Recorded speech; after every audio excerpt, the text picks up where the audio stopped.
acompañan el día, esta noche, para este webinar, ¿no? Que espero, por supuesto, sea de su interés. Déjenme, pues, sin más, compartir mi presentación, que aquí está y que, por supuesto, espero que ya estén viendo. Y bueno, me han pedido para esta ocasión hablar sobre alguna temática relacionada con mecánica de suelos aplicado a carreteras, ¿no? Y bueno, me ha parecido oportuno, pues, hablar sobre un aspecto de la mecánica de suelos que luego solemos olvidar. Sí, el título de la charla es el que ven ustedes ahí y que es el que se ha estado difundiendo, de la utilización de suelos residuales en vías terrestres. Esto a veces llama la atención cuando hablo de esto porque pues, se suele pensar, sobre todo desde el punto de vista del contratista, que está involucrado en aspectos de ejecución de carreteras, de que pues todos los suelos son iguales. Y lo malo es que pues como yo estudié mecánica de suelos, pues no, los suelos pues no son iguales, por muchas razones, ¿sí? Hoy quisiera yo pues puntualizar algunos aspectos y no pretendo agotar la temática, que está relacionado con los suelos de origen residual, pensando en vías terrestres en general, como tipo de obra lineal, ¿no? Como son las carreteras y las vías férreas. Voy a hablar de varios tópicos, ¿no? Voy a hablar de conceptos de suelos, de unidades de suelo que nos va a servir un poco para poner en contexto cómo se suelen clasificar a los suelos desde el punto de vista edafológico. Este va a ser una cosa de interés para la ingeniería civil. Luego, pues, tocaré algunas cuestiones pues, de las problemáticas que se pueden tener en estabilidad de taludes, en los cortes carreteros principalmente. Y luego, un aspecto muy importante que yo le he prestado mucha atención a lo largo de mi trayectoria, ¿no? Que es al uso de los suelos como material de construcción, ¿no? Esos suelos que acaban siendo parte de alguna de las capas que constituyen la sección estructural, ¿no? De la carretera y en particular del pavimento, pero que evidentemente está relacionado con esos suelos que son parte de los cortes y que luego, en gran porcentaje, acaban siendo parte también de los terraplenes. Y pues hay algunas conclusiones y recomendaciones que pienso yo son importantes. No puedo sino iniciar con definición del suelo,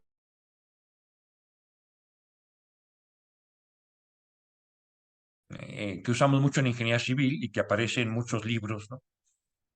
De mecánica de suelos, ¿no? Es decir, un conjunto de partículas minerales producto de la desintegración mecánica o de la descomposición química.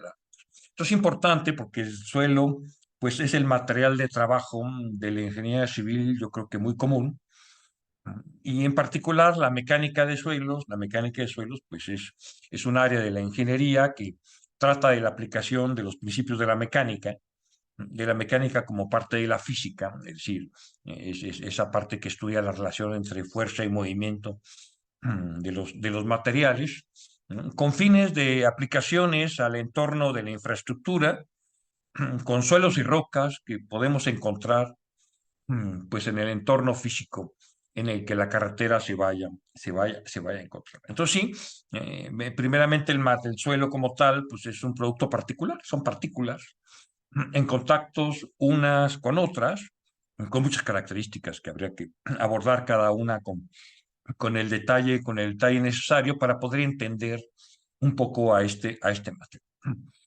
Aquí tengo otra definición que me gusta, aunque es un poco más sofisticada. Y me gusta porque en algún momento la elaboramos en conjunto con colegas del Instituto de Geología de la Universidad Nacional de México. Yo me formé como ingeniero civil en esa universidad, en la UNAM. Ahí mismo estudié mecánica de suelos y luego me fui a hacer otros andares fuera del país, sobre cuestiones de interacción sobre la estructura. Y bueno, desde entonces, que ya tiene un cierto tiempo, estamos hablando ya de 29 años, he estado pensando en cuestiones de vías terrestres. Y bueno, esta definición me gusta en el sentido de que habla de que el suelo es un conjunto, es un continuo, espacio-tiempo, ¿no? Y esto es importante porque los suelos cambian mucho. A eso que llamamos suelo, cambia mucho, pues a todo lo largo y ancho de una región, llámase país, ¿no? Por ejemplo, ¿no? Por supuesto, a lo largo y el ancho del trazo de una carretera o de una vía férrea, ¿no? Y también en el tiempo, es la otra dimensión, ¿no? Lo que es hoy el suelo, pues no lo era ayer, depende, por supuesto, geológicamente hablando del tiempo al que nos estemos refiriendo.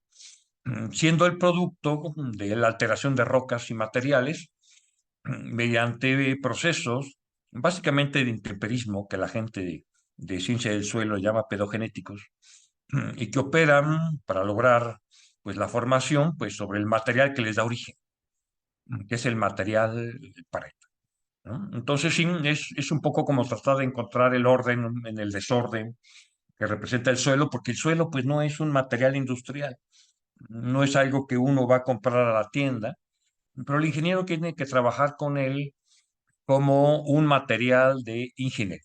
Entonces, se debe preocupar por entender internamente lo que es el material y después a través de varias características y propiedades que le llamamos físicas y mecánicas, ¿no? Determinar aquello que es esencial, pues para resolver el problema en el que estemos involucrados. Pensemos, por ejemplo, pues en cuestiones de carreteras, por supuesto, o de vías férreas, ya sea a nivel pues, de anteproyecto, de proyecto, de construcción, o también de mantenimiento, ¿verdad? Y de conservación, que suele ser más importante. Al final, estas definiciones pues, nos llevan un poco pues, a lo que conocemos como el ciclo de las rocas, ¿no? Es decir, pues que a partir de un material original, básicamente el magma, ¿no? Pues suceden procesos que van dando lugar pues a los distintos tipos de roca inicialmente, y de los tipos de roca, pues por la acción de los agentes del intemperismo va dando lugar a los tipos de eso, ¿no? Entonces, por supuesto, así del magma nacen las rocas ígneas, por la erosión los sedimentos, ¿no? Por la diagénesis, la roca sedimentaria. Estos sedimentos, por supuesto, se van a ir a formar luego los suelos, pero estos sedimentos pues, pueden prevenir también de la roca sedimentaria por erosión, pueden provenir de la roca metamórfica también por erosión, ¿no? Y son estos sedimentos los que eventualmente, de acuerdo pues a la forma de depositación y de formación, pues es lo que va a dar lugar al suelo, ¿no? Así que pues lo voy a mencionar más adelante, pero es claro que ese suelo, ese material que yo llamo suelo, pues va a traer características del material que le va a dar origen, cualquiera que sea el tipo de roca al que nos estemos refiriendo. Entonces, lo primero que hay que siempre tener en cuenta que eso que llamamos suelo y que encontramos en los proyectos, ¿no? Pues estamos hablando pues, ya de miles de años de formación, ¿no? Y que pues hay ciertos atributos que van a influenciar en las propiedades del material que necesitamos conocer. En eso nos vamos a apoyar, por supuesto, mucho pues en laboratorio, en lo que es laboratorio de mecánica y suelo, para esas características que sabemos que son importantes, eh, sobre todo desde el punto de vista de lo que solemos llamar la mecánica de suelos contemporánea, ¿no? Que data pues de la publicación del famoso libro del padre de la mecánica de suelos, que es Carl Terzagh. Bueno, muy bien, ¿no? Entonces, hasta aquí esta parte inicial. Ahora, esos sedimentos que he mencionado, pues a su vez podemos decir que tienen varias historias, ¿no? Que pueden suceder. Por un lado, el suelo se puede ir quedando directamente sobre la roca que le da origen, vamos a llamar material parental, más que la roca, ¿no? ¿No? Y pues se van intemperizando, deteriorando, alterando, directamente sobre esa roca que solemos llamar la roca madre, ¿no? Y por lo tanto, pues todo el proceso de formación del suelo se da sobre esa roca, mientras que en el caso de suelos transportados, como su nombre lo indica, ¿no? Estos sedimentos son cambiados de lugar por fundamentalmente el agua y el aire, ¿no? Y se van depositando en otros entornos lejos de la roca madre, ¿no? Y puede ser esto en forma coluvial, en ríos, por aire, ¿no? Por diferentes agentes, ¿no? De transporte, dando lugar a muchos suelos transportados. Ya desde aquí, esta clasificación de los suelos es por su origen, y es muy importante porque vamos a ir afirmando, por supuesto, que los suelos no son iguales, ¿no? No son iguales y hay que tratar de entender un poco cuáles son aquellos aspectos que son importantes. Ahora, la mecánica de suelos tradicional, la mecánica de suelos tradicional que estudiamos en la carrera, en la formación profesional, y de algún modo también en los estudios de posgrado, que está basada en los desarrollos de Tersaghi, Casagrande, y mucha gente que siguió después, ¿no? Pensando sobre todo en suelos y en depósitos de suelos en zonas urbanas de las grandes capitales. Y esto es importante decir, es decir, la mecánica de suelos se formó o se creó sobre la base de suelos existentes, ¿no? En estas ciudades, que son básicamente transportados y básicamente saturados.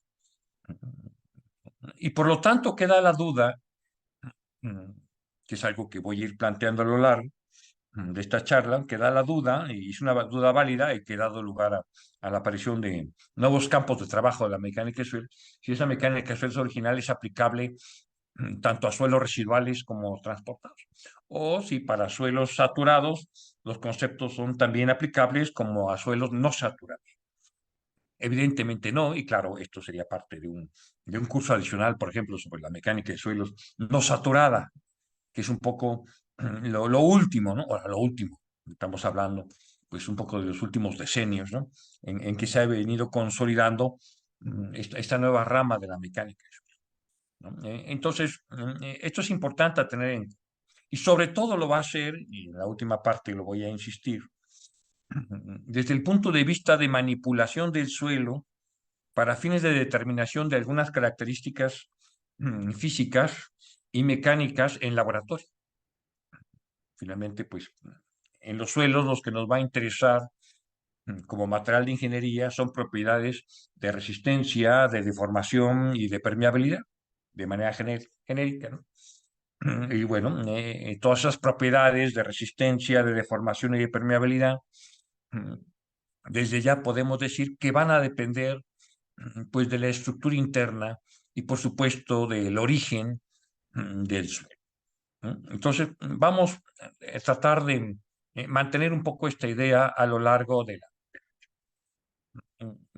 mucho del estudio de los suelos residuales y de los suelos en general, a lo largo de la historia se ha dado por aquel campo de conocimiento que solemos denominar ciencia del suelo, que involucra sobre todo pues, a los geólogos y a los edafólogos.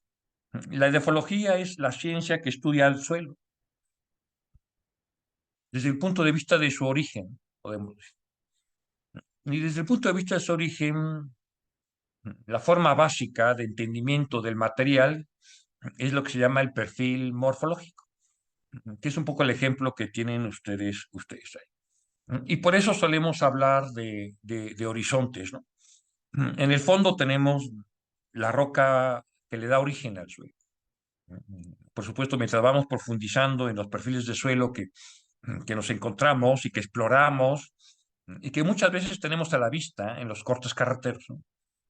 Pues es como ver la historia, ¿no? La historia geológica en el tiempo, la historia edafológica en el tiempo de ese afloramiento de suelo, ¿no?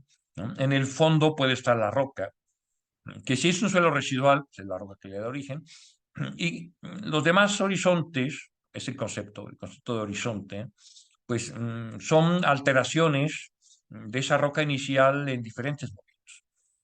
Mientras más cerca estoy, pues, de la roca que da origen, pues más se parecen los materiales, ¿no?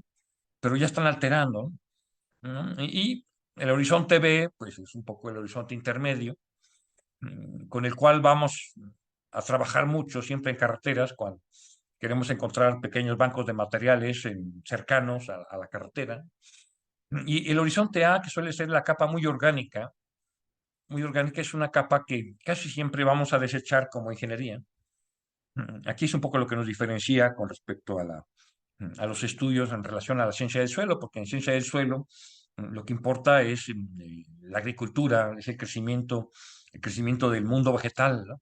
¿No? Y ahí el horizonte más importante es el horizonte A, ¿no? Y esto es muy importante. De algún modo, los métodos de clasificación desde el punto de vista de origen que fija la edafología, pues nacen desde esa perspectiva, ¿no? Desde la perspectiva del perfil morfológico del suelo, visto como un elemento en el cual pues, se puede sustentar la vida, ¿no? En ese sentido. Claro que lo malo aquí es que llega el ingeniero civil y quita el horizonte A. Espero que lo quitemos, ¿no? Siendo un horizonte con mucho materia orgánica, es algo que pues no queremos en las estructuras, apoyarnos nunca en materiales orgánicos, porque son materiales que se deterioran en el tiempo, es decir, que no podemos asegurar la preservación de sus propiedades, ¿no? Entonces, perfil morfológico y horizontes. Bien, ahora, la clasificación de suelos residuales se da a nivel mundial a través de lo que se conoce como el sistema de clasificación de la FAO UNESCO, que se utiliza y es su principal ventaja en todo el mundo. En México también, ¿no? Claro, estoy hablando de una perspectiva mexicana, pero estoy seguro que en el Perú es igual. En México, la cartografía nacional la tiene a cargo lo que llamamos el INEGI, Instituto Nacional de Estadística y Geografía del país, ¿no? Y en donde toda la cartografía relacionada con el suelo está basada en esta clasificación. Entonces, de acuerdo con esta clasificación, pues hay 28 unidades diferentes de suelo y a su vez subdividido cada una en diferentes subunidades, lo que da en total pues 153 subunidades. Desde el punto de vista del perfil morfológico del suelo que yo comentaba, pues bueno, estamos hablando de 153 diferentes tipos genéricos de perfil morfológico del suelo. Y bueno, por ejemplo, este es un perfil típico, ¿no? de suelos residuales en rocas metamórficas, por ejemplo, ¿no? En donde pues la roca metamórfica pues le va heredando a los diferentes horizontes del suelo pues diferentes aspectos que tenía en su origen. Ahora, la roca metamórfica pues son rocas que están formadas desde el punto de vista geológico por la interacción fuerte de grandes presiones y temperaturas y algo de tiempo, ¿no?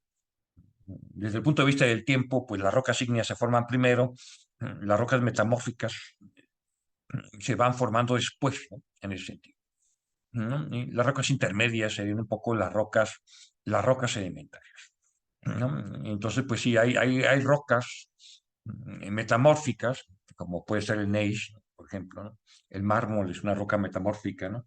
Las lutitas también, ¿no? Que son materiales altamente deleznables, ¿no? Y que pueden dar lugar a suelos que llamamos problemáticos. Voy a mencionar un poco a qué me refiero con suelos. Enseguida tengo ahora un perfil típico, por ejemplo, en rocas ígneas. Son rocas más vacías, más sólidas, ¿no? Más rígidas, ¿no?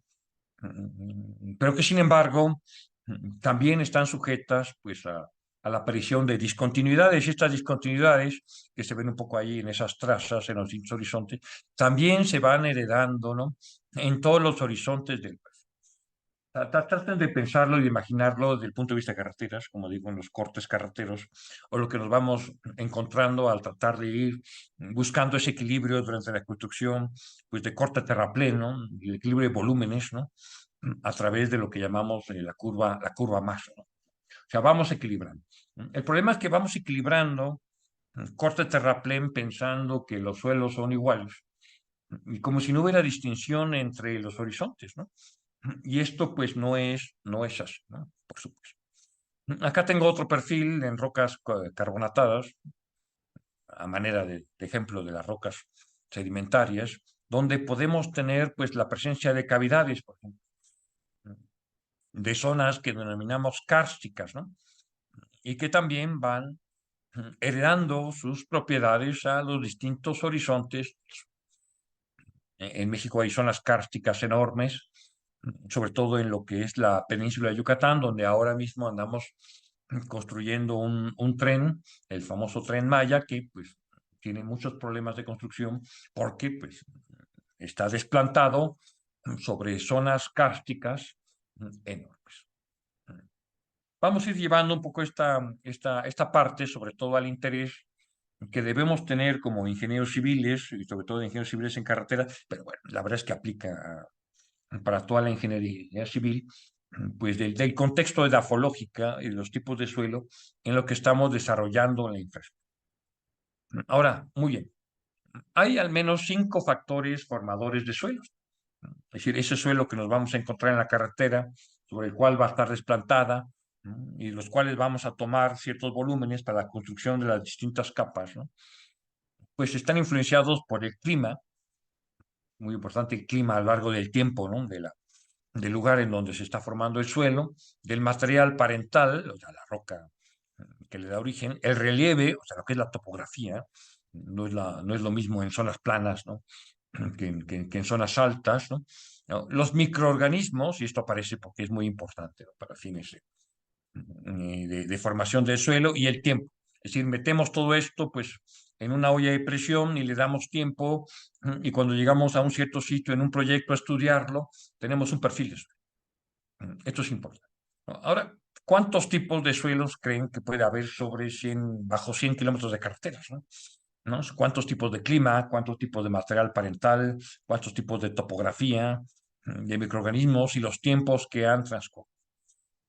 Eso complica la labor del ingeniero civil porque tiene que estudiar los materiales de ingeniería que son los suelos para fines de proyecto, pero los tiene que hacer a través pues, de lo poco o mucho que pueda hacer en términos de la exploración del material, entenderlo a nivel de muestra del suelo, porque finalmente es puntual el conocimiento que tratamos de obtener del material, y después trasladarlo, pues, de una forma genérica a todo un segmento de volumen de una carretera donde ese material se vaya a utilizar, si es que es parte de las capas que constituyen la carretera, del pavimento, o sobre el que se va a apoyar, si es que es parte, pues, del terreno de cimentación, del terreno natural sobre el cual, pues, nuestra estructura de carretera se va a apoyar, ¿no? Es decir, hay una infinidad de combinaciones y eso es lo que le da también la complejidad a ese material de ingeniería que llamamos el suelo.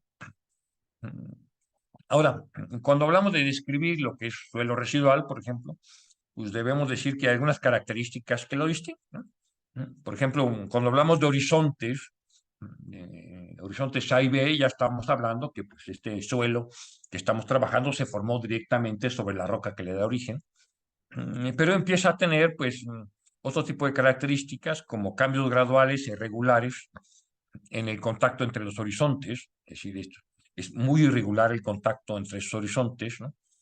Hay formación natural de agregados, pero aquí agregado es en el concepto de la gente de edafología, ¿no? Es decir, a la tendencia que tiene el suelo, sobre todo el suelo fino, por su mineralogía, a formar agregados de suelo que solemos denominar después como terrones. Esto es una propiedad porque en sí, y así lo debemos decir, un suelo residual en sí es un suelo no saturado. O sea, se empieza a alejar de los contextos de lo que podemos llamar la mecánica de suelo. Una característica que sí tiene de orden, si es que podemos encontrar una en el suelo residual, es que la materia orgánica va disminuyendo con la profundidad. Es decir, mientras más me voy acercando a la roca madre, menos materia orgánica tengo, y esto es normal, porque pues la mayor parte de la interacción orgánica pues se va dando en superficie, en lo que encontramos con el horizonte. Y bueno, en algún momento hicimos un estudio para el caso de México y generamos todo un documento relacionado con los tipos de suelos que existen en el país, ¿no? y que de hecho está en una publicación que con mucho gusto se las puedo compartir a los interesados, ¿no? ¿No? Y por ejemplo, aquí tenemos un catálogo de perfiles de suelo que les voy a mostrar. Por ejemplo, estos son ciertos tipos de suelo residual. Ya estamos entendidos que hay suelos residuales y suelos transportados. Es bueno saberlo, incluso antes de que empecemos el laboratorio de pruebas de mecánica de suelos, y también saber de dónde viene, de qué tipo de origen. Ahí hay tres tipos de suelo residual con los nombres que reciben de acuerdo a la clasificación FAO-UNESCO. Por ejemplo, Cambisol, que evidentemente la etimología tiene que refleja mucho de la formación del suelo. Los cambisoles son suelos muy cambiantes, ¿no? Muy variables, son jóvenes, no se desarrollan mucho en profundidad. Los arenosoles, bueno, evidentemente tienden a ser más granulares. Y bueno, los nitrosoles, que son suelos que se van formando mucho en climas tropicales y subtropicales. Que de hecho hay muchos en el Perú, ¿no? Mucho más de lo que hay en México, ¿no? Y entonces aquí podemos ir viendo esos contactos irregulares que ya mencionábamos entre los horizontes, ¿no? Y bueno, para el caso de suelos transportados, por el contrario, que es un poco la mecánica de suelos clásica, pues hablamos de estratos, ya no de horizonte, ¿no? De estratos. Lo malo es que luego cuando hacemos una exploración de suelos, solemos manejar todo como si fueran estratos o capas, ¿no? Sin mayor distinción. Y yo creo que deberíamos tener un poquito más de cuidado en eso, ¿no? Entonces, hablamos de estratificación del suelo, ¿sí? Hablamos de cambios morfológicos claros o abruptos entre capas, ¿no? Es decir, aquí estos contactos entre lo que llamamos horizontes que eran abruptos, en el caso de suelos residuales, para el caso de los transportados no lo son, son abruptos. Y por eso tenemos capas muy definidas, ¿no? Sobre todo cuando hacemos la obtención de perfiles de suelo en zonas urbanas, ¿no? Que están depositadas en antiguos valles, como es prácticamente el caso de la mayor parte de todas las capitales, ¿no? Ausencia de agregación, se ha desaparecido un poco esa tendencia a la formación de terrones de suelo. Sí, frecuentemente hay cambios texturales abruptos entre capas y esto es porque pues, mientras se va formando el suelo transportado, por ejemplo, cuando se forman en zonas lacustres, pienso mucho en el caso del suelo de la Ciudad de México, ¿no? Pero también pienso mucho en el suelo de la ciudad en la que actualmente vivo y de donde yo le estoy hablando, que es la ciudad de Querétaro, con la ligera diferencia que el suelo de la Ciudad de México, que era un antiguo lago, pues tiene el nivel de aguas freáticas pues muy somero, y en cambio, pues en la zona en la que yo vivo, el nivel de aguas freáticas se encuentra a 300 metros de profundidad, ¿no? Y sin embargo, muchos de esos son suelos transportados y que se han ido formando por depositación de diferentes tipos de materiales y que en muchos casos se refiere incluso a depósitos de ceniza provenientes de erupciones volcánicas. Lo que da como resultado que hay una distribución caótica, ¿no? De la materia orgánica. Bueno, aquí tiene un ejemplo de un tipo de suelo transportado, cuyo nombre es regosol, es el nombre que se le da en la clasificación FAO-UNESCO, y donde aquí están marcadas distintas capas, por eventos de depósito de ceniza que se fueron dando y que se conocen a lo largo del... Bueno, muy bien, aquí está. Ahora, esta es la parte de cómo se suele manejar la clasificación de suelos desde el punto de vista de su origen, y que yo creo que a veces quizás no le atribuimos la importancia que debemos para fines de ingeniería civil. Por ejemplo, es evidente que hay suelos que solemos llamar problemáticos, lo cual en ingeniería pues, nos cae muy bien porque el ingeniero pues, se dedica a resolver problemas, ¿no? Problemas relacionados con infraestructura. ¿Sí? Es un poco lo que nos distingue de otras áreas de la ingeniería mecánica, mecatrónica, electrónica, ¿no? ¿No? El ingeniero civil pues tiene que lidiar con problemas relacionados con infraestructura. En el caso de los suelos, pues resulta que a veces los suelos resultan ser muy expansivos, es decir, de cambio volumétrico. O sea, cuando digo expansivo, quiere decir que también puede contraer, ¿no? Y sobre todo, pues cambios volumétricos debidos a la pérdida o a la ganancia de humedad. Hay cierto tipo de suelos que son particularmente muy activos, y que nos preocupan y causan un gran número de problemas en muchas zonas, ¿no? Y en México son muy comunes, ¿no? ¿No? Hay suelos dispersivos, ¿no? Que se tubifican, es decir, que bajo flujo de agua, pues pueden perder el contacto entre ellos, ser arrastrados, y formar oquedades que eventualmente van a causar problemas en cualquier tipo de infraestructura que esté colocado sobre ellos. Pensemos en la carretera. Hay suelos colapsables que bajo su contenido de agua natural están estables cuando están bajo la transmisión de niveles de carga de un cierto tipo de cementación, pero cuando se saturan bajo carga pueden presentar asentamientos repentinos, es decir, colapsos. A veces también se le llaman colapsibles, ¿no? De ese punto de vista, ¿no? Un ejemplo de suelos colapsables son aquellos que provienen de depósitos de ceniza volcánica, ¿no? Y tienen pues una gran porosidad y valores altos de relaciones de vacío. Y también hay suelos contaminados, que bueno, eso ya tiene que ver a la acción del hombre. Hay suelos corrosivos, ¿no? Hay suelos que por la característica mineralógica que tienen y con el agua, pues si resulta que están en contacto con estructuras de acero que contengan acero de refuerzo, el acero de refuerzo se ve expuesto ante la acción de los agentes corrosivos, entonces están pues con un riesgo importante de deterioro en las estructuras de concreto reforzado. Por supuesto, suelos de grano suelto, arenas sueltas, que pueden ser muchas zonas costeras o cercanas a los esteros, ¿no? Algunas márgenes de río, ¿no? También. Suelos altamente orgánicos, ¿no? Turbas, ¿no? Zonas pantanosas, que pues también son muy frecuentes prácticamente en todos los países. Estos son suelos problemáticos, pero tienen relación completamente con el origen del mar. A eso me refiero con el que necesitamos ir entendiendo, ¿no?, la importancia que tienen los suelos residuales en vías todas.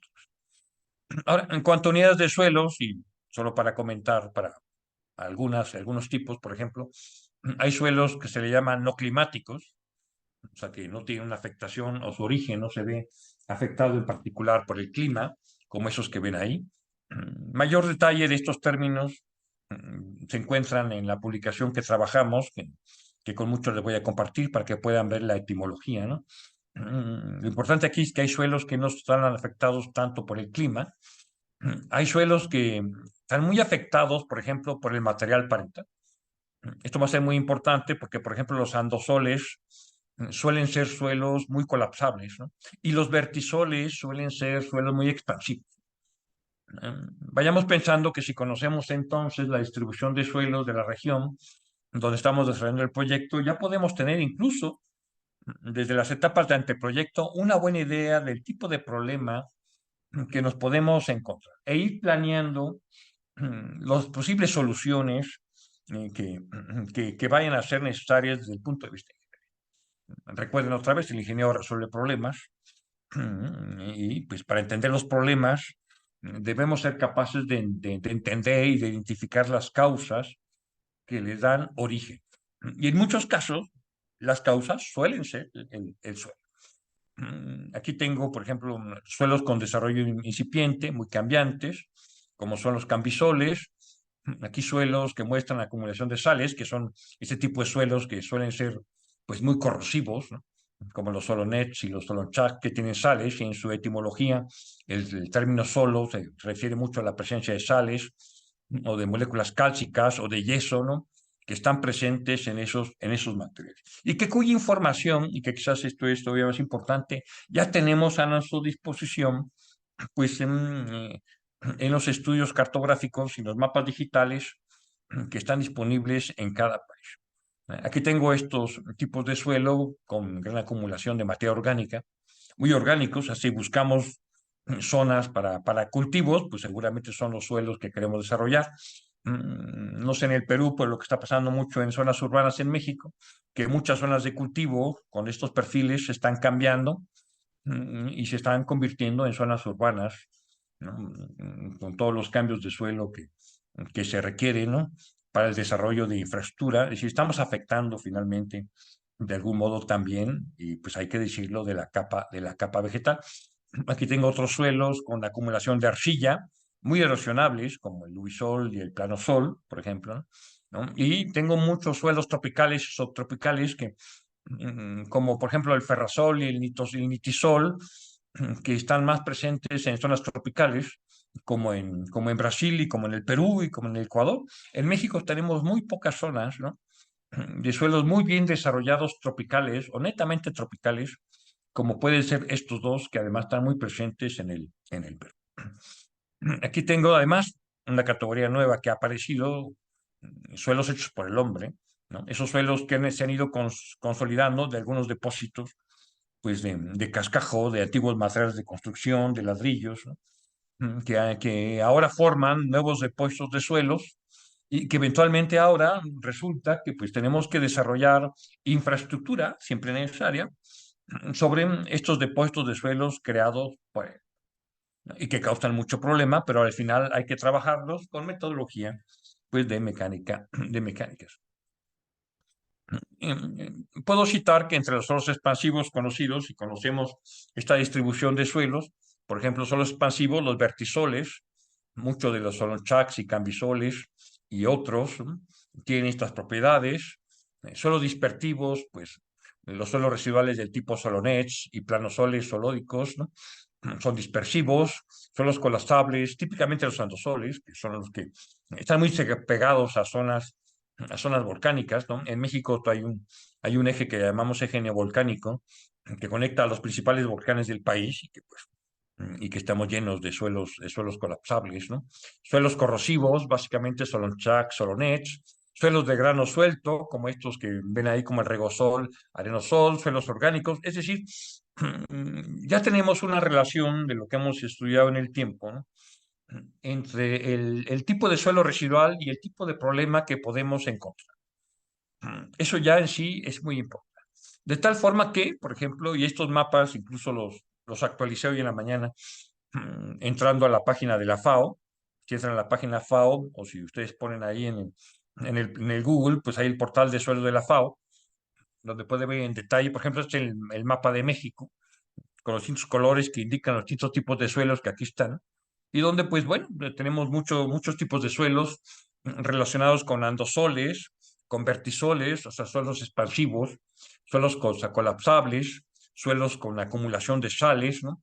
En las zonas costeras, pues tenemos suelos pues, del tipo arenosol, por supuesto, en zonas urbanas, como en la Ciudad de México, pues tenemos suelos extremadamente planos, ¿no? Este es el caso de México, por aquí tengo el caso de Sudamérica, ¿no? Creo que por aquí anda el Perú, ¿no? ¿No? Toda esta gran zona de suelos azules que bien corresponde a suelos pues, de tipo ferrazol, y en el caso del Perú muchos de suelos de nitrosol, por supuesto, esto es a nivel general, a nivel de proyecto pues hay que ir localmente a estudiar el suelo, pero ya de entrada, para fines de anteproyecto o incluso para problemáticas que estén apareciendo en una carretera ya existente, una vía terrestre ya existente, pues es bueno saber un poco. A lo mejor no hicimos en su momento pues el estudio necesario para entender un poco, ¿no? Cuáles son aquellos problemas que nos pudiéramos encontrar. Entonces, todo esto ya está disponible, hay información en los mapas digitales, ¿no?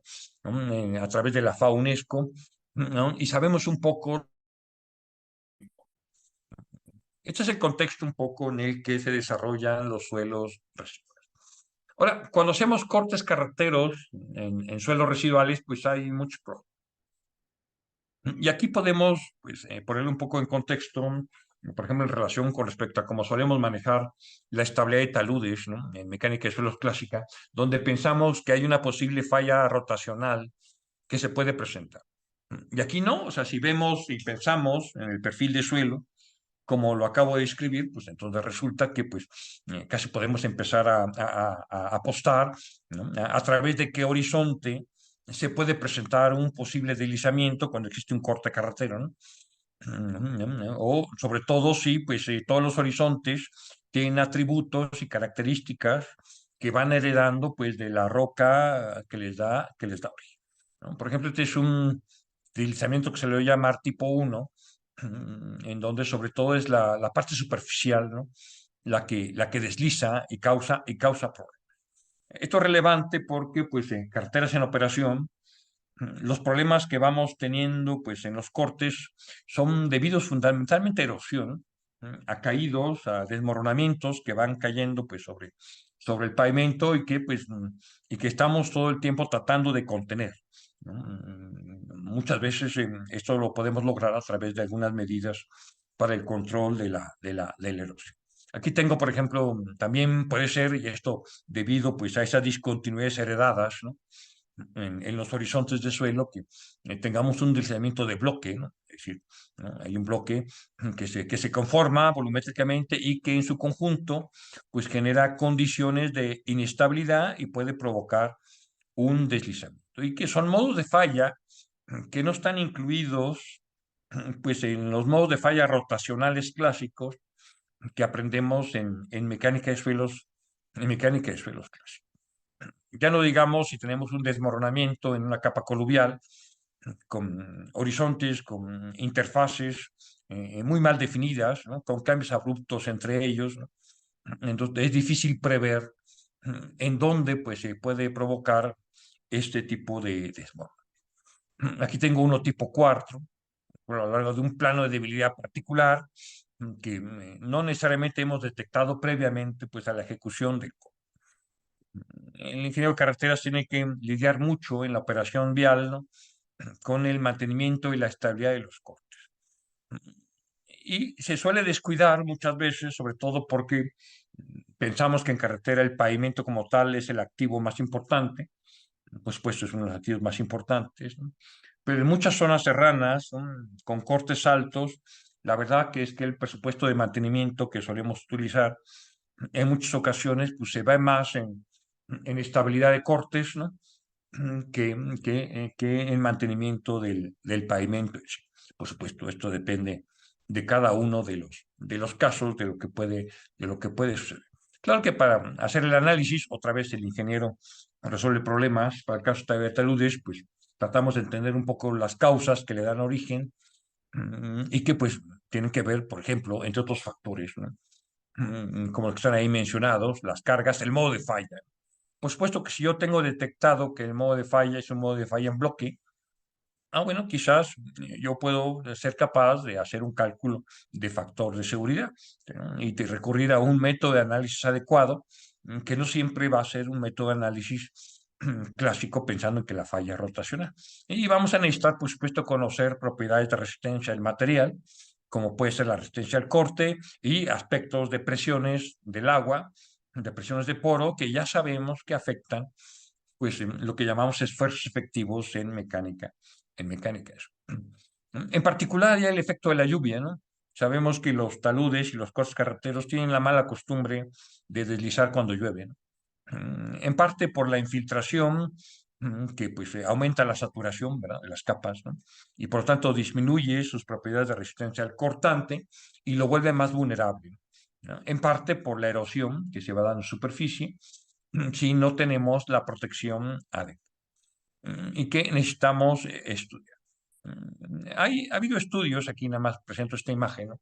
Por ejemplo, de los cambios que se dan con respecto al nivel de aguas freáticas en un talud, en este caso en Hong Kong, ¿no? Aquí tenemos, por ejemplo, pues en este gráfico, por un lado el nivel piezométrico que está en línea continua, ¿no? En un cierto periodo de tiempo y pues, en el histograma de precipitación. Esto es importante porque aquí están los días en que va cayendo lluvia en un cierto sitio y cómo se va incrementando el nivel de aguas freáticas, ¿no? Podemos pensar que aquí inicia la época de lluvias, deja de llover, pero sigue creciendo el nivel de aguas freáticas, deja de llover, sigue creciendo, deja de llover, ¿no? Y aunque haya pasado la época de lluvias, el nivel de agua sigue subiendo,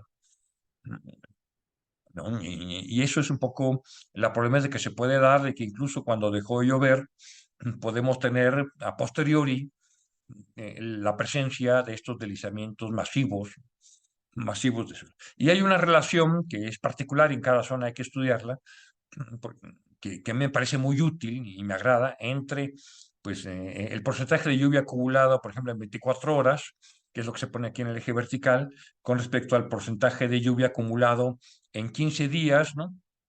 Que es lo que se pone, ¿no? En el eje horizontal, ¿no? Entonces hay una relación en la que podemos categorizar los puntos donde podemos tener un desastre seguro y donde podemos tener deslizamientos aislados, ¿no? ¿No? Y que es una combinación de eso. Por lo tanto, que yo puedo tener aquí con este tipo de gráficos a nivel local, pues un indicador fácil, ¿no? de monitorear. Si yo conozco, por supuesto, los datos de lluvia en estaciones climáticas apropiadas, ¿no? Si yo monitoreo la lluvia acumulada en 24 horas y la lluvia acumulada en 15 días, ¿no? Pues puedo construir indicadores en base a esta acumulación de lluvias y yo creo que eso va a ser muy útil, por ejemplo, para prevenir los posibles riesgos de deslizamiento que podemos tener en cortes carreteros, pero sobre todo también en zonas urbanas, ¿no? En zonas urbanas y que pudieran afectar a la población y sobre todo a la infraestructura. Esto es algo que se puede monitorear, ¿no? Todo lo que voy comentando pues va acumulando en conocimiento de lo que necesitamos saber, es uno de los aspectos de lo que necesitamos saber cuando pues nos dedicamos pues a la mecánica de suelos en particular y a la geotecnia en general. La geotecnia ya involucra también aspectos pues de mecánica de rocas y de geología también. Ahora, también tenemos el uso de suelos residuales como material de construcción, que es muy importante, es decir, cuando tenemos un material de un banco cercano y que queremos usarlo en las capas de terracerías, ¿no? O de su base, ¿no? Principalmente. Y hay un aspecto que en México nos dimos cuenta del efecto del secado y la disgregación, y es que cuando tenemos una muestra de suelo, lo llevamos al laboratorio, pues la normativa dice, al menos la normativa en México, que es un poco la normativa internacional, que al suelo tenemos que almacenarlo, tenemos que secarlo, disgregarlo y cuartearlo. Y entonces siempre secamos, ¿no? Otra vez pensando que los suelos son iguales. Y resulta que en particular los suelos residuales no son así. Los suelos residuales son muy sensibles al secado y a la disgregación. Por ejemplo, aquí, para un cierto suelo residual, cuando se hace la granometría y lo hacemos vía húmeda, pues tenemos que el 80%, 87% pasa. Si lo hacemos vía seca disgregado, pues el 30% pasa. Y si lo hacemos vía seca no disgregado, pues el 6% pasa, ¿no? Es decir, esto es debido por este efecto de textura, que le llaman la gente de ciencia del suelo, y de la tendencia a formar agregados, es decir, terrones, ¿no? O sea, se agrupan las partículas de arcilla, ¿no? ¿No? Y claro, se puede entender, ¿no? Si yo la disgrego y además uso vía húmeda, ¿no? Es decir, estoy forzando a romper pues esas acumulaciones de. ¿Y por qué lo hacemos así? Bueno, porque está pensado en una experiencia adquirida del conocimiento, pues al menos de la mecánica de suelos inicial, que es principalmente en suelos transportados, ¿no? Que es principalmente en suelos transportados. Y los suelos residuales no son aquí, no son así. Eso hace que pues todas las características que vayamos a obtener de un suelo, pues van a depender un poco de la manipulación inicial que le estemos dando de forma expresa. Otro ejemplo, ¿no? Por ejemplo, aquí tenemos el efecto del secado en un parámetro tan importante como es el límite líquido, de los límites importantes en la plasticidad del suelo, ¿no? Por ejemplo, si la muestra obtenemos el límite líquido con su contenido de agua natural, o sea, no lo secamos, tiene un límite líquido del 70%, en esta muestra es un estudio que nosotros hicimos, ¿no? Experimentalmente, ¿no? Secada al aire, 58%, o sea, disminuye, ¿verdad? Y secada al horno, o sea, forzándolo un poquito más de las temperaturas normales, 48%, o sea, hay un efecto del secado, ¿no? En la determinación del límite. Ya podemos ir preguntándonos cuál va a ser la forma adecuada entonces, ¿no? De manejar el suelo, de manipular el suelo, el laboratorio, cuando sabemos que es residual. También se ve el mismo efecto, aunque un poco menos, en el caso del lince plástico, en el caso de cuando hallamos el suelo con contenido de agua natural, 39%, secado al aire sí se ve diferencia, ya no tanto secado al horno, para el caso del índice plástico. Aquí podemos ver esos cambios, ¿no? Aquí está la carta de plasticidad de Casa Grande, ¿no? Aquí están los puntos, ¿no? Que han ido cambiando casi de clasificación, ¿no? Aquí está el suelo inicial, ¿no? Aquí están los suelos que van cambiando de acuerdo a la condición de humedad con la que estamos trabajando. Así que la pregunta es, ¿cuál es el punto correcto del suelo para fines de utilización en vías terrestres? En este caso, para fines de utilizar en la capa de una carretera, en donde pues, nos suelen pedir cumplir con ciertos requisitos de plasticidad, de granometría, de compactación y de propiedades de resistencias, como puede ser el CBR, por mencionar recursos.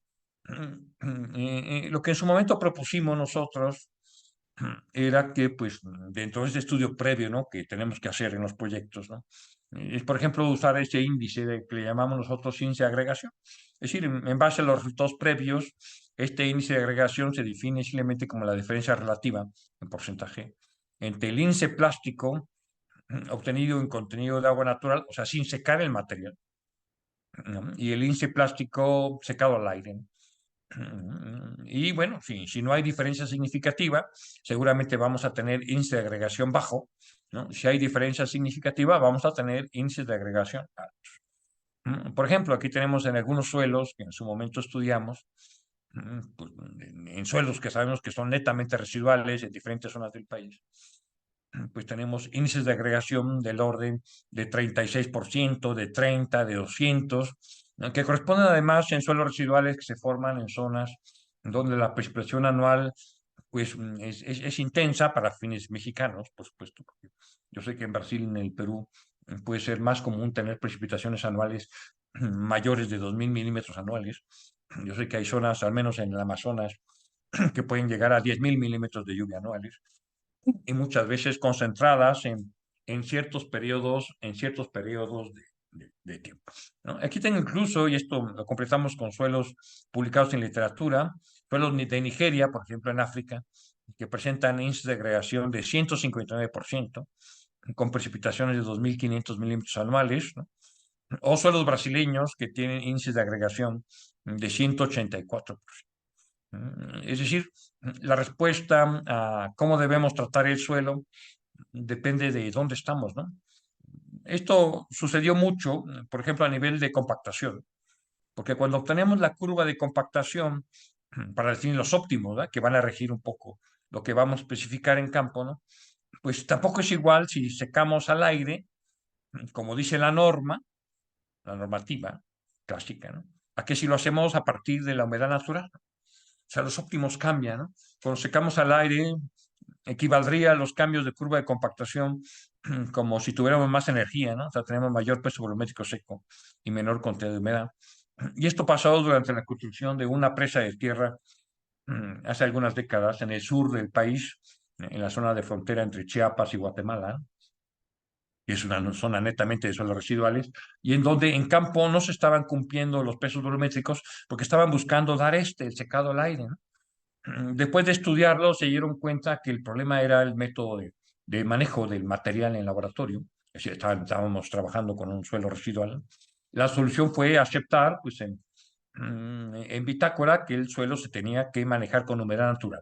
Esto tiene que ser así porque si estamos hablando de una zona donde es imposible durante el tendido, ¿no? Tener un secado adecuado, porque es imposible, ¿no? Hay zonas donde llueve 364 días de los 365 días del año, entonces es imposible que el laboratorio represente la condición real de climatología que está pasando en nuestro sitio. Es ahí cuando tener un indicador como el índice de agregación, por ejemplo, se vuelve extremadamente útil para manejar el suelo. Además, no cuesta más trabajo, es una determinación más que pues además con la experiencia de nuestros laboratoristas podemos obtener. Y bueno, aquí también tenemos pues también cómo el CBR puede cambiar según cuando el material está trabajado a partir de una condición de secado al aire o con su humedad natural. También podemos tener unos problemas de cumplimiento, ¿no? De ese requisito de calidad que solemos encontrar para los materiales que utilizamos en las capas constituyentes de una sección de pared, ¿no? También se observan cambios, por ejemplo, a nivel de compresión simple. Quizás aquí no lo vimos tanto en cuanto a la resistencia máxima, pero sí se ve en cuanto a la deformabilidad, ¿no? Sí, se ve como el material cuando es secado al aire, en los especímenes que están secados al aire, pues son más rígidos, ¿no? ¿No? Que cuando se trabaja con el material con su humedad natural. Y se puede entender otra vez cuando hacemos relación entre el entendimiento del tipo de suelo residual con el que estamos trabajando, cuando sabemos y hemos identificado el índice de agregación en este tipo de suelo, pues para entonces, pues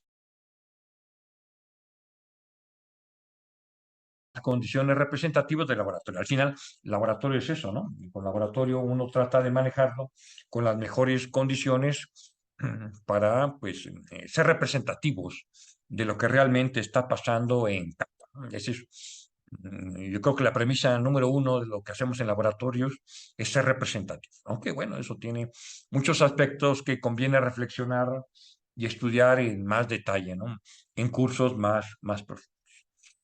Quiero terminar con algunas conclusiones en relación a esta temática de utilización de vías de suelos residuales, ¿no? Uno, es importante reconocer que estos factores formadores de suelos que mencioné influyen en definitiva en sus propiedades ingenierillas. Es decir, que no todos los suelos son iguales. Yo todavía me acuerdo de alguna vez cuando presentaba hace ya muchas décadas estos resultados, que algún contratista se paró en un congreso y me recriminó y me reclamó, ingeniero, los suelos no son, eso no es verdad, porque para mi maquinaria de construcción los suelos son. En esto también recuerdo a un familiar que trabajaba de operador de un compactador en la construcción de una presa en Guerrero, que me decía, pues yo no sé qué tanto estudias tú a los suelos compactados, sí, pues todos los suelos son iguales, ¿no? Y no, los suelos no son iguales, y es importante reconocer que esos factores formadores pues van a influenciar sus propiedades. También hay que manejar la duda. Finalmente, el ingeniero, en la búsqueda de la solución de los problemas, tiene que desarrollar, vamos a llamarle un cierto manejo de la incertidumbre. Es una forma de trabajo del ingeniero. Y pues hay que entender que hay una duda si lo que hemos aprendido en mecánica de suelos clásica es aplicable a suelos residuales. Mm, De hecho, yo lo generaría más, ¿no? Es aplicable a suelos no saturados, ¿no? Siempre hay que cuestionarse para ver hasta dónde sí, hasta dónde no. Las teorías, ecuaciones y modelos que estamos usando son aplicables, ¿no? O nos puede llevar a alternativas de solución erradas, ¿no? En el caso mexicano, pues lo que se desprende es que la mayoría de las unidades de suelo que encontramos son residuales, ¿no? Lo cual en caso de carreteras es fundamental, porque resulta entonces que en carreteras todos los materiales de construcción, o la mayor parte, vamos a ponernos un poco conservador, ¿no? Y todos los cortes carreteros que estamos ejecutando, pues son a través de perfiles de suelo que son residuales. Esto es fundamental porque incluso si pensamos, cuando vamos realizando cortes carreteros, ¿no? En estas acciones que les comentaba de equilibrar los volúmenes de corte terrapleno, pues vamos cortando la parte superior de los cortes, ¿no? De los perfiles, y esa parte superior la usamos inmediatamente para colocar la parte baja de terraplenes, y entonces resulta que este proceder, al no considerar el perfil morfológico del suelo, lo que da lugar es, por ejemplo, a un terraplén en donde la parte más alterada del suelo, edafológicamente hablando, está colocada en el tercio medio inferior de un terraplén. Es decir, que si tenemos un terraplén de 20 metros, de 18 metros, en los 6 metros inferiores, hemos colocado el peor material posible, ¿no? Y esto explica por qué cuando tenemos grandes terraplenes, en ciertas regiones, pues tenemos una problemática muy grande de estabilidad. Entonces, ahí hay una parte. Y bueno, se han observado discrepancias, como lo he comentado o he tratado de ilustrar, en las propiedades de los suelos residuales, en la aplicación de estabilidad de taludes y a su utilización como material de construcción. Entonces, siempre lo debemos tener presentes en cualquier etapa de desarrollo de nuestro proyecto, cualquiera que éste sea, ¿no? Yo he mencionado, por supuesto, desde la planeación, anteproyecto, proyecto, construcción, ¿no? Y fundamentalmente ya durante la operación, que incluye su mantenimiento y eventual rehabilitación. Yo creo que es necesario incluir información referente al perfil y origen de los suelos en las exploraciones y estudios geotécnicos que se realicen. Esto es raro verlo. Cuando uno ve un informe de mecánica de suelos, rara vez alguien pone otra cosa que no sea un perfil obtenido con el ensayo de penetración estándar, ¿no? Y pone, sí, contenidos de agua, límites de plasticidad y la clasificación de suelos, el número de golpes y eventualmente, pues, con una correlación, pues, algún valor de resistencia. Y no habla nada del perfil y origen de ellos. Y yo creo que ahí hay un pendiente que necesitamos corregir en la formación del ingeniero civil. Recomendaciones, bueno, por supuesto, tratar de identificar en campo esos suelos, por ejemplo, usando la metodología que en su momento desarrollamos nosotros. Recuerden que se las vamos a compartir y si no, manden un correo para que a través de los organizadores, aquellos interesados, se los hagamos llegar. Yo creo que no es una mala cosa adoptar el índice de agregación propuesto, ¿no? Sobre todo para tener una forma fácil, ¿no? De identificación de un suelo que le llamamos residual, porque es prácticamente el suelo residual donde observamos índice de agregación alto, pero pues al final pues nos permite identificar suelos que son sensibles a la manipulación en laboratorio. Referencias, pues bueno, yo les recomiendo estas, Identificación y Comportamiento de Suelos Residuales, que es una aplicación que está disponible en línea. Si entran al portal del Instituto Mexicano del Transporte, la pueden descargar gratuitamente. Yo se las voy a mandar, por supuesto, a los organizadores. Esta otra, que aunque está pensada en los suelos de México, Génesis, Identificación y Uso de Suelos de México, toda la parte general y de discusión que comenté al inicio, pues yo creo que les puede ser extremadamente útil para tener bueno, por supuesto, muchos de estos temas pues son parte de la mecánica y suelos, en este caso aplicado a carreteras, ¿no? Y aquí estoy presentando nada más la imagen, pues, de este curso que estamos promoviendo conmigo de mecánica y suelos aplicado a carreteras, ¿no? Donde, bueno, vamos a tener una temática, pues, bastante más completa, que, bueno, ya nuestros amigos de GESCOMVIAL que amablemente me han invitado a dar este webinar y a proponer, pues, este curso, quizás les pueda interesar. Y yo hasta aquí, pues, tengo mi presentación. Agradezco su atención y quedo atento por si tienen preguntas. Aquí dejo de compartir.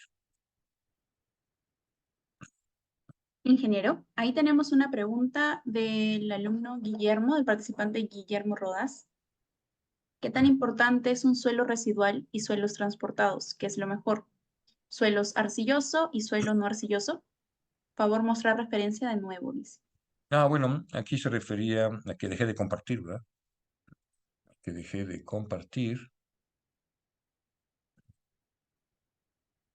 Y aquí me voy a las últimas. Ahora, en respecto a la primera pregunta o comentario que me hacías, ¿no? Pues en realidad voy a decir algo un poco filosófico, pero el suelo es lo que es, ¿no? Dependiendo de su origen, sí puede haber un suelo que es netamente más fino en su horizonte B, digamos, ¿no? Porque el horizonte B es un poco el horizonte de trabajo. Del ingeniero civil, el horizonte C es roca, pues va a ser el horizonte de trabajo si tenemos que excavar en roca o si tenemos que hacer un corte carretero que las sabes. Pero puede haber suelos residuales pues, formados, por ejemplo, por la descomposición de suelo sedimentario, por ejemplo, conglomerados, que resultan en suelos que no sabemos si son suelos o son roca, ¿no? Por ejemplo, ¿no? Son boleos, cantos redondeados, empacados en arcilla. O sea, tiene una matriz fina muy importante que está ahí presente, ¿no? Pero tiene una presencia de boleos en volumen que son fundamentales, ¿no? Y entonces no es una cuestión tanto de que tengamos suelos finos o tengamos suelos gruesos dentro del perfil residual, sino de saber, de conocer, y esto es a través de los estudios, ¿no? De cuál es el caso, ¿no? Para poder así trabajarlo o decidir sobre algún aspecto constructivo, por ejemplo, de lo que pudiéramos tener, ¿no? Y bueno, ahí están las referencias que ya estoy mostrando.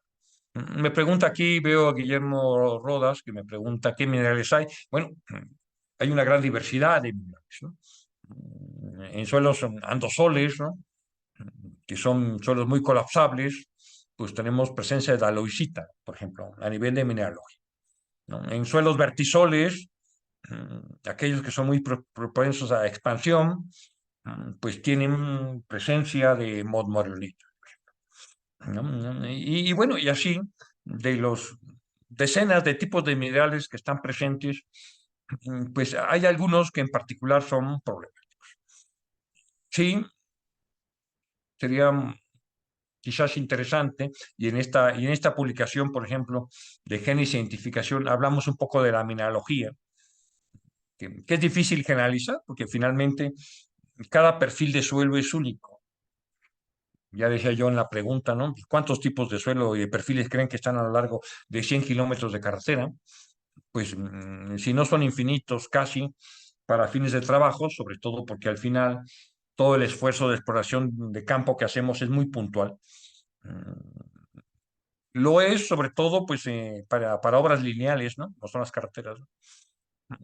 Quizás para el caso de una cimentación importante que está muy acotada en el espacio, pues podemos hacer ahí muchos sondeos y aún así, ¿verdad? Siempre andamos peleando un poco los recursos para la exploración geotécnica. Ahora, para una carretera, para 100 kilómetros, pues ¿cuántos sondeos podemos hacer, ¿no? ¿Y a qué profundidad, ¿no? Y bueno, es ahí donde pues el ingeniero tiene que pues adoptar un poco pues su juicio profesional, su sentido común, para hacer el número de sondeos y la exploración necesaria para obtener la información mínima indispensable para poder trabajar con el suelo, ¿no? Y yo creo que ahí es donde está la problemática. La mineralogía, incluso para suelos transportados, sabemos que es un tema, pero no es un algo rutinario, ¿verdad? Nosotros hemos hecho algunos suelos, algunos análisis mineralógicos cuando así lo merece, y bueno, son de las cosas que voy a poder abundar más pues en este curso que se está proponiendo de mecánica de suelos, porque hemos hecho estudios en suelos que no sabíamos qué eran, no entendíamos qué eran, hicimos análisis mineralógicos para entender. Y nos llevamos algunas sorpresas. Solemos creer, y es así en la mayor parte de los casos, que los minerales arcillosos son fundamentalmente versiones de silicoaluminatos, ¿no? Más otros elementos eh, secundarios que están ahí presentes, pero en muchas ocasiones no es así, ¿no? Lo cual nos lleva siempre a preguntarnos, a caray, ¿no? ¿Con qué suelo estamos trabajando? Además, en los proyectos importantes, luego tienen la mala costumbre de estar en los depósitos de suelos pues más complicados, ¿no? Aquí me preguntan, dice, en el caso de las escorias volcánicas, ¿se pueden considerar residuales? Bueno, esto tiene que ver mucho con el proceso de depositación, ¿no? Y por ejemplo, va de la mano con lo otro que me preguntaban acá. ¿Me puede explicar acerca de no, los suelos pedogenéticos, ¿no? Son procesos pedogenéticos, ¿no? O sea, son los procesos que le dan origen a eso. Y aquí se refieren a aquellos que provocan que se quede en el lugar de origen y aquellos que provocan que el suelo sea transportado hacia otro lugar. Y de eso depende la respuesta a esto que me preguntan de las escorias volcánicas, ¿no? Porque dependen si el perfil en el que momento en que estoy viendo la escoria volcánica, pues se está formando como parte de un suelo residual, o si no, es simplemente una capa de algo que podríamos considerar como un perfil de suelo transportado, ¿no? Y eso depende pues de la historia geológica del lugar, ¿no? En México, pues cuando hay escorias volcánicas son suelos relativamente jóvenes, ¿no? Entonces, como tal, no es un suelo residual, pero sí, si lo encontramos pues en algún tipo de cimentación, pues finalmente lo vamos a tener que manejar dentro de las campañas de exploración. Y bueno, aquí me preguntan cómo adaptaría las condiciones de campo específicas de cada proyecto a los ensayos de laboratorio a ejecutar en el marco del proyecto, considerando esas variaciones en los resultados que ocasiona el tratamiento. ¿Qué criterios habría que tener en cuenta? Bueno, aquí, por ejemplo, el clima, ¿no?, del proyecto, ¿no?, el número de días de lluvia, ¿no?, el número de días de sol, ¿no?, el nivel de evapotranspiración. De hecho, en una de las publicaciones, en lo que hemos hecho nosotros, pues hacemos uso de índices climáticos, ¿no? También, ¿no? Hay índices climáticos. Eso sí ya es un criterio, al menos para pensar en que podemos tener un problema, y por otro lado, pues por eso propusimos el índice de agregación, porque en su momento lo que decíamos es, bueno, ¿y cómo le decimos a los laboratorios que aprendan a distinguir un suelo residual bueno, para fines de manipulación en laboratorio, la forma más práctica es validarlo en laboratorio, ¿no? Y entonces este índice de agregación finalmente es obtener el índice de plasticidad, pues en una condición y en otra, y obtener la variación relativa, pues acaba siendo extremadamente sencillo. Entonces yo creo que para ese fin, yo creo que sería lo más adecuado. Dice, en caso de una tormenta, es una pregunta muy ad hoc a lo que ahora hablamos de cambio climático, ¿no? ¿Se puede cambiar el tipo residual? No, no, porque la formación de suelo residual, pues me temo que no lleva años, ¿no? Ni siquiera decenas de años, lleva cientos y miles de años. Sí puede alterar la capa superficial, sí. Sí puede acelerar la erosión, sí. O sea, sí puede cambiar las condiciones de frontera, ¿no? De nuestro suelo, ¿no? Entonces sí, ahí eso es lo que puede pasar, ¿no? Las acciones climáticas actuales no cambian el tipo de suelo actual, sí pueden alterarlo a futuro, ¿eh? A futuro estamos hablando a nivel de las generaciones venideras, ¿no? Bueno, a mí que me gusta ver luego las películas del fin del mundo, no tan venideras, ¿no? Pero pues prácticamente, ¿no? Me preguntan, ¿las arcillas expansivas son residuales? Bueno, puede haber horizontes de un suelo residual que sean expansivos. Mm, En general, muchos suelos transportados que tienen presencia de morlonítica, como el caso de las ciudades que mencionaba, la Ciudad de México y la ciudad en la que yo vivo, la ciudad de Querétaro, son suelos transportados, son suelos aluviales y son suelos netamente expansivos. Lo que ha pasado mucho, por ejemplo, en este suelo expansivo transportado, por ejemplo, de mi ciudad, que es una zona además que es muy árida, es muy semiárida, en donde yo vivo, la precipitación anual es de 800 milímetros, el nivel de aguas está a 800 metros, ¿no? Y sin embargo, el grado de saturación de las capas de suelo sobre las que la ciudad está desplantada es del orden del 70%, es decir, es un suelo no saturado, tiene agua y tiene aire, ¿no? Es decir, tiene lo que llamamos la succión, ¿verdad? Otra vez, esto da materia para hacer un cursito especializado, ¿no? Sobre geotecnia avanzada o mecánica de suelos avanzada y hablar de cosas de la succión y de mecánica de suelos saturados y otras cosas. Entonces, aquí la respuesta es no, no, pueden ser unas, pueden ser otras, ¿no? Pero sin embargo, edafológicamente está muy identificado que aquellos suelos residuales se clasifican como vertisoles, son netamente expansivos y se puede ver. Ahora, en un perfil residual, y les voy a decir que también puede pasar a veces con un transportado, ¿no? Y lo sé por lo que en mi ciudad ha pasado. En un inicio, cuando el desarrollo urbano era de baja altura, o sea, no pasábamos de 2 niveles o de 3 niveles de construcción, pues, y la cimentación eran básicamente expansiva, eran superficiales, pues los suelos expansivos los encontrábamos superficiales.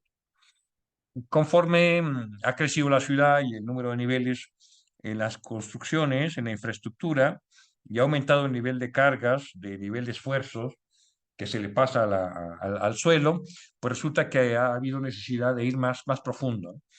Y entonces, en vez de capas o horizontes expansivos, han aparecido suelos colapsables.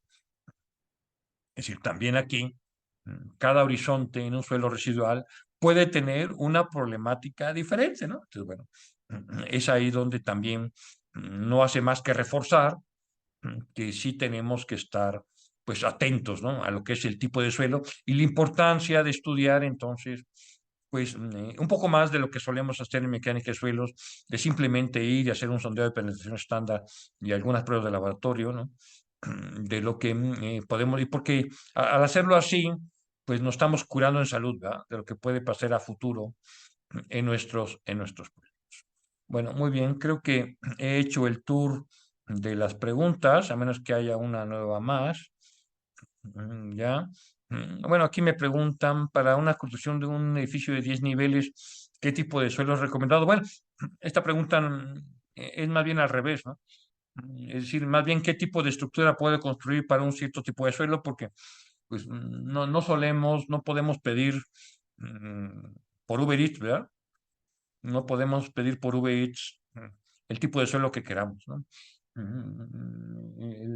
una de las labores de la mecánica del suelo, y creo que Terzaghi así lo mencionaba en una de sus frases famosas, es que tenemos que hacer lo inestable estable, ¿sí? O sea, tenemos que desarrollar la infraestructura, porque esa no se puede tener, en el tipo de suelo que nos toca, ¿no? El proyecto. O sea, el que está disponible, que el cliente tiene o aquel cuyo uso de suelo ya está adecuado y cuyo derecho de vía está libre por parte de la autoridad a la hora que se maneja una carta.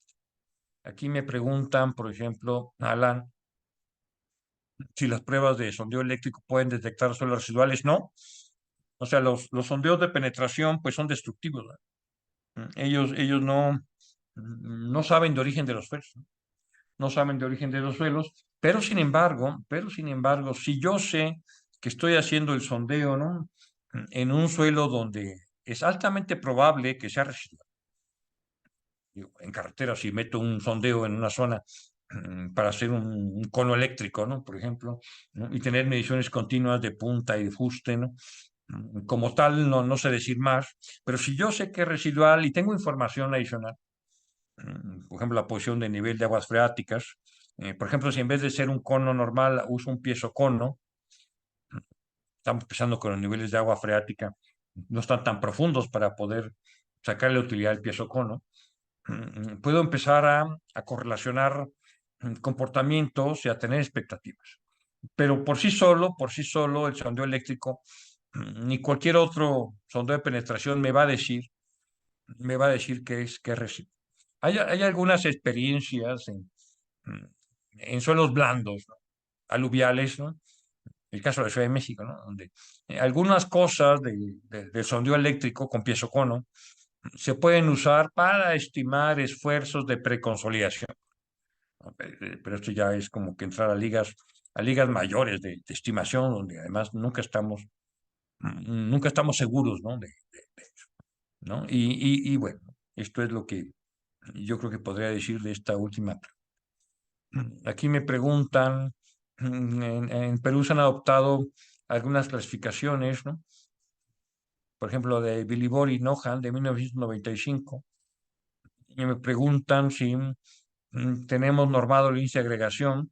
No está normado el índice de agregación, como siempre, ¿no? Muchos resultados de investigación están propuestos y se utilizan, sin embargo, hay mucha gente que lo utiliza. Por ejemplo, y eso a todo nivel, ¿no? Hay cosas, los mismos diseños mecanicistas, ¿no? De pavimentos no están normados como tal, pero sin embargo se utilizan porque es un poco la mejor herramienta. Y de la clasificación MST en México no, esa no. Nosotros nunca la evaluamos, ¿no? En su momento, y yo no he visto algún trabajo que la mencione, pero por supuesto, yo creo que es parte de las acciones de investigación que a nivel de cada país y región, ¿verdad? Porque además la mecánica solo ni siquiera es a nivel de país, tiene que ser a nivel de región y casi a nivel de proyecto, tenemos que deducir, ¿no? Y sí, bueno, entonces de esto no podría decir más que lo que acabo de comentar. Bueno, muy bien, pues aquí dejo de compartir otra vez, ya espero que hayan visto las referencias y bueno, ¿no? Espero que haya sido de su interés, y aquellos que quieran discutir más, pues quizás en el curso que estamos proponiendo